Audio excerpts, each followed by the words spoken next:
The main aim of initially for us was, well, for me, was around staff awareness of the importance of early language, because you know we were getting children that still had their dummies, still was on bottles, and parents spoke for them, and you know it wasn't quite right. So and staff with not really understanding how limiting that can be, and the impact of not being able to speak can happen when you're 5 and you know you've got this formal education, you're in class of 30.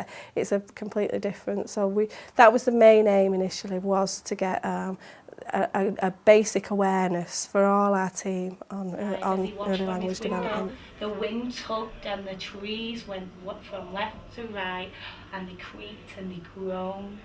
It looks like he's going to have to pull his pillow over his head because he's very scared to get to I think we were all quite mildly surprised, because it was, whoa, right, we really do need to think a little bit more about what we're saying to children, how we're saying it, and what we can say that we don't say, and what we shouldn't say. So it was a bit of an eye-opener, a little bit of an eye-opener.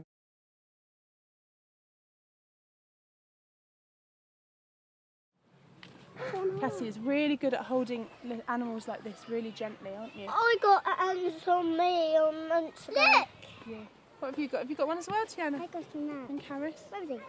Whoop. He's gone. Oh, it's going on your jumper. ICANN's been really helpful because it has made me very aware of what I'm doing. It's helped with my confidence as a practitioner to be able to to continue doing things that we were often doing before, but now I feel that I know that they're definitely the right things to do, and they're really good practice. The park keeper couldn't sleep outside. His hut was in a great big storm, and it was raging thunder and lightning.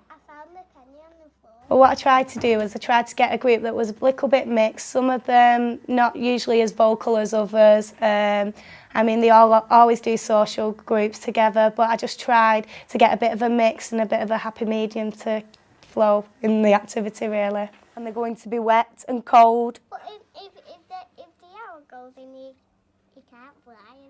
Well, he might not be able to if his wings get wet, might he not? Because they're not made to swim in water, are they not? In that particular session, I was trying to achieve for the children to be doing stuff inside where we sat as a circle time as we would usually, but then also getting it outside where they can explore the playground and still use language and communication, because we see that it's not as much outside. We have a few cold spots, so I wanted to get that outside and show that we're promoting the communication outside as well as in. Is Incy Wincy Spider in there, Carla? Does he look cold? Just looking for them to interact with each other as well, not me, for them all to put their implement in it, from the story, talk about the story, the animals, about what would happen if a storm come, just for them to just talk about it. Can we go outside the tree? We can do, yeah. Why don't we do one over there? We could do. We can have a go again after dinner, can't we? Definitely. The early talk just reinforced what we were already doing with the children, because, like you said, we've got a lot of children with English as an additional language, so we were using quite a lot of techniques already to support those children, but it reinforced the fact of having the visual timetable to support them, to have choice boards as well.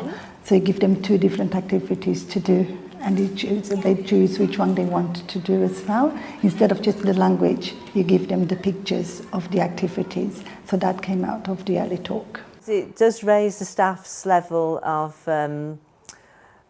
awareness, really, about children's speech and language communication needs. And I think especially for children's centre areas where children are perhaps not exposed to a lot of language before they come to nursery, then it does give them those foundations, I think, before they go on to further education.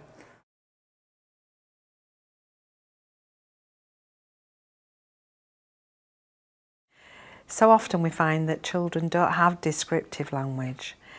They have probably been more talked at rather than to, so therefore their language tends to be, or their vocabulary tends to be a little bit limited. Through ICANN, we've been able to enhance their vocabulary. We like to get messy, don't we? Nice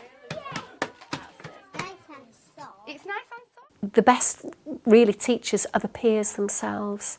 You know, you can model language, but quite often it's children that prefer to communicate with children. You are there just to facilitate that.